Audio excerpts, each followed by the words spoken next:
여러분 안녕하세요.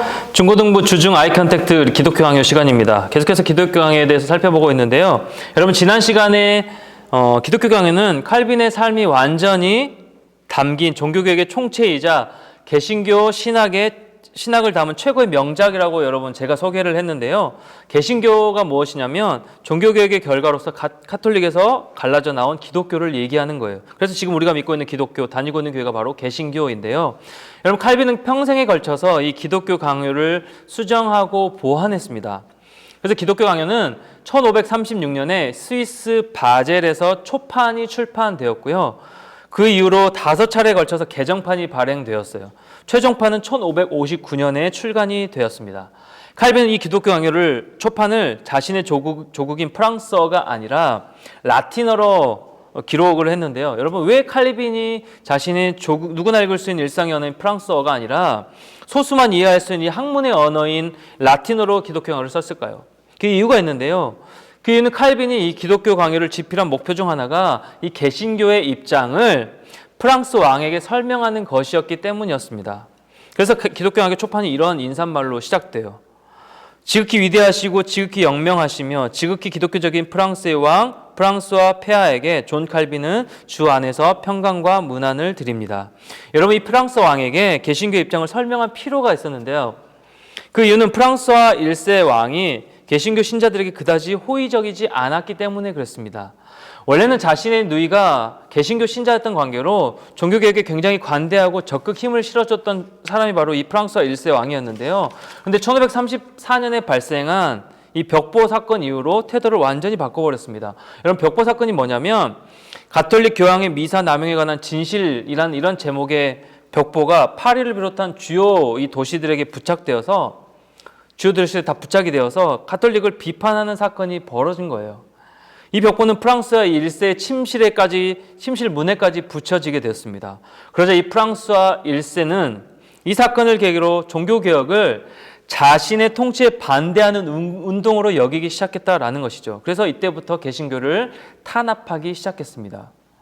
칼빈은 이러한 프랑스와 1세 왕에게 개신교의 입장을 설명하는 것을, 대변하는 것을 최우선적인 일로 여기고 이 기독교 강요를 라틴어로 집필했던 것이에요. 결국 이 기독교 강요를 통하여서 종교개혁을 더욱 확고히 하고자 칼빈은 애를 썼던 것이죠. 저 안에 사랑하는 우리 중고등부 친구들, 우리가 살아가는 이 시대도 기독교에 대해서 그렇게 호의적이지 않죠. 개독교라고 욕하고 손가락질 당하고 있습니다. 특히나 이 교회에서 확진자가 더 많이 발생하게 되면 이 교회 봐라 하면서 손가락질하는 것이 이 시대가 되어버렸습니다. 교회 다니는 것이 부끄러운 시대가 되어버렸죠. 당당하게 얘기할 수 없는 시대입니다.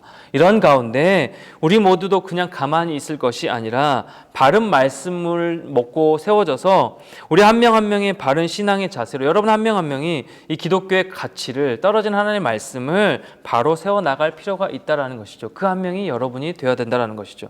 그렇게 바른 말씀과 믿음으로 살아내는 그렇게 쓰임받는 여러분 모두가 되기를 소망합니다. 축복합니다. 자, 그러면 오늘은 기독교 강요 7장의 내용을 한번 같이 살펴보겠는데요. 7장의 내용이 무엇이냐면 성경의 권위는 교회가 아니라 성령께 달려있다 이겁니다. 성경의 권위는 교회가 아니라 성령께 달려있다. 여러분 로마 카톨릭에서는요. 성경의 권위가 교회에서 나온다라고 주장을 했습니다. 이 성경의 권위를 교회에서 승인을 해 주었다라는 주장인데요.